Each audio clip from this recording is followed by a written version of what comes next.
I welcome you one and all to the series. I apologize for the 1 month break. Our text is from the book of Genesis chapter 22 from verse 1 to 19. This passage recounts the testing of the faith of Abraham when God asked him to sacrifice his son Isaac. In this presentation, I wish to use this text to bring to light some events in families which can be likened to the experience of Abraham, and then use Abraham's conviction to help cope with the different moments that our faith is also tested. The question that I wish to ask is whether your faith has been tested before. Have you had that experience where you feel that your faith is really being tested or stretched? Welcome then to the testing of the faith of Abraham.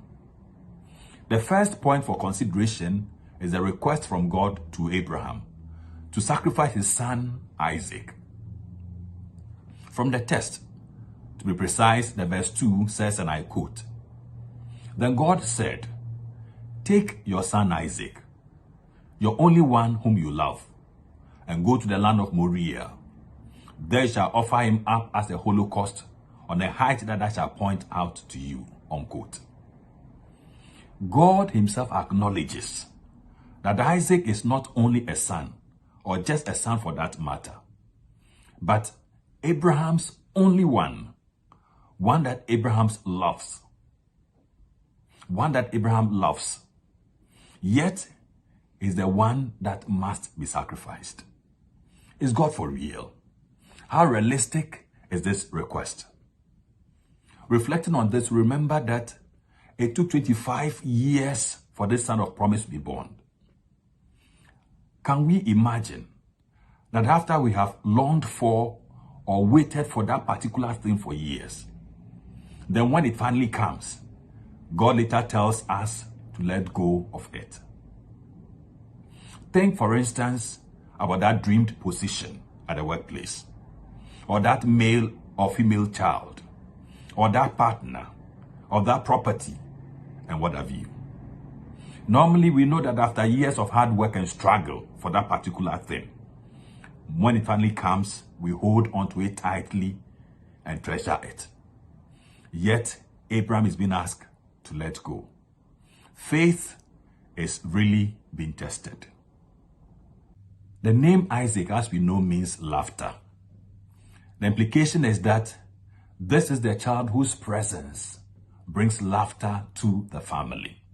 His existence is laughter. Yet God is requesting that this laughter be sacrificed.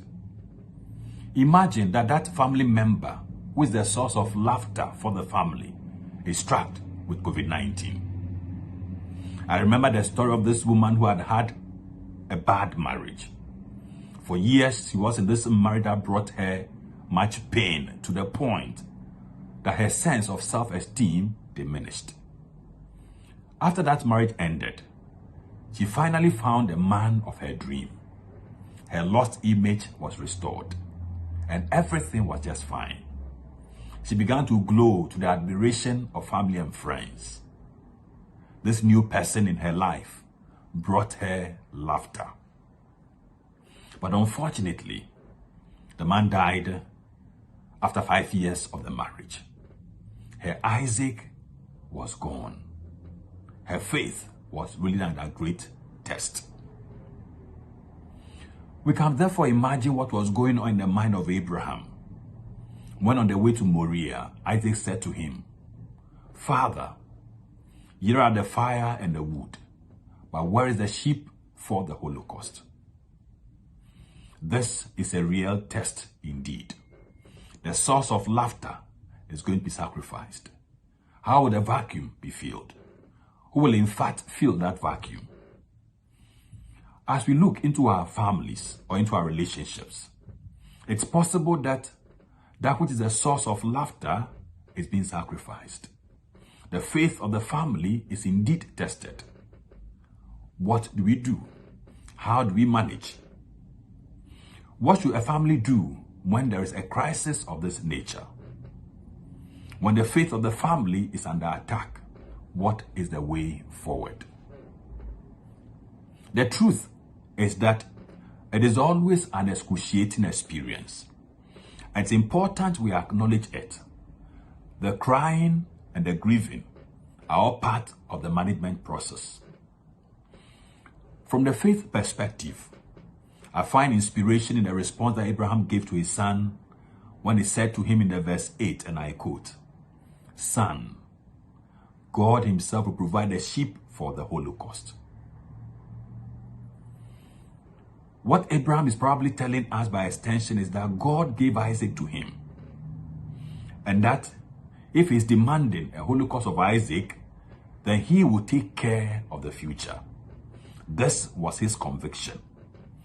He seems to be saying to us that if God is a giver of that which brings laughter, then when that laughter is taken away, God himself will provide a way out.